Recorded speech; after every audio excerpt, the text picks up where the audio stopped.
Eu vejo com muita alegria a igreja poder sentar para conversar sobre o assunto política, porque algum tempo atrás era um assunto que parecia que estava tão distante da igreja, do povo de Deus, e agora, com esse poder da tecnologia, da gente poder sentar junto, falar sobre o assunto, perder o medo de falar sobre a política, eu acho tão legal, porque esses dias atrás eu vi um vídeo de um dos candidatos a presidente, e ele estava lá dando um discurso lá eloquente, falando que a igreja não tinha que se misturar com política, que o lugar do pastor é cuidando da vida espiritual das pessoas e tal, porque o Estado é laico, e muitas pessoas não sabem o que significa isso.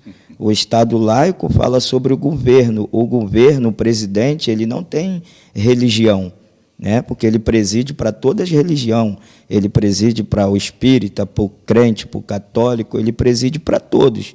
Mas a política em si, ela não é laica, porque o político ele está representando lá as nossas crenças, nossas religiões. Então, o político ele não pode ser laico, a política em si, né? Então, eu glorifico a Deus por isso. E tem muitos pastores ainda, muitos líderes, né, que levam a política para um outro lado. E eu costumo falar que nós, muitas das vezes, a gente estamos dando para o diabo aquilo que Deus não nos autorizou a dar.